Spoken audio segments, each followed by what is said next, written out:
লুকিয়েছিলে দেখতে আমি পাইনি তোমায়, দেখতে আমি পাইনি।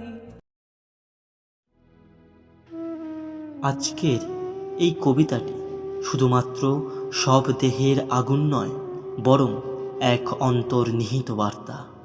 জীবন, মৃত্যু এবং সমাজের মুখোশ খুলে দেখা এক বাস্তব চিত্র। আমাদের চারপাশের কঠিন নির্মম বাস্তবতা যখন চোখে আঙ্গুল দিয়ে দেখিয়ে দেয়, তখন এই কবিতাটির পঙ্কিত যেন হয়ে ওঠে প্রতিবাদের আগুন, জ্বলন্ত চিতা, চিতার শিখা। এই কবিতাটির নাম চিতা, বলতে পারেন জ্বলন্ত চিতা। এই কবিতাটির অন্তরঙ্গ সুরে আমি বাবাই। চলুন শুনে নি এক গভীর প্রতিচ্ছবি, মৃত্যুর শিখার মধ্যেও যেখান থেকে উঠে আসে এক রকমের সত্যবোধ। কবিতাটি শুরু করার আগে আপনাদের অনুরোধ করব, মন দিয়ে কবিতার লাইনগুলি শুনবেন।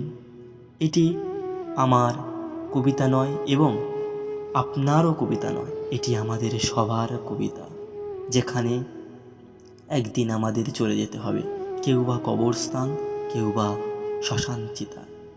যাই হোক, শুরু করছি আমাদের ছোট্ট কবিতার লাইন নিয়ে। চলুন তাহলে শুরু করি। নিঃশ্বাসের অন্তিমে আমি জ্বলন্ত চিতা, যে কাউকে করে না বঞ্চনা, কাউকে করে না মায়া। সভ্যতার সমাজে তীব্র অহংকার আমি, দীপ্তিময় ভালোবাসার দীপ্তিহীন আমি। সুসম্পর্কের মেলবন্ধনে মৃত্যু যদি গ্রাস করিয়া ফেলে, তাহলে আমি অহংকারী, জ্বালিয়ে দেব সকল সব দেহকে। মৃত্যু এখন তোমার আঙিনায় লুকিয়ে আছে গোপনে, তোমাকেও একদিন নিয়ে যাবে সুখদায়ীময় শ্মশানে। কবিতাটি আপনার ভালো নাও লাগতে পারে, সেটা আপনার উপর ডিপেন্ড করবে।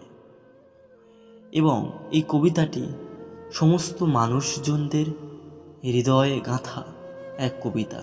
কবিতার ছন্দ সুর ভালো নাও লাগলেও কিন্তু এই জ্বলন্ত চিতার আঙিনায় স্পর্শ আমাদের হতেই হবে, কেউ বা কবরস্থান, কেউ বা জ্বলন্ত চিতায়।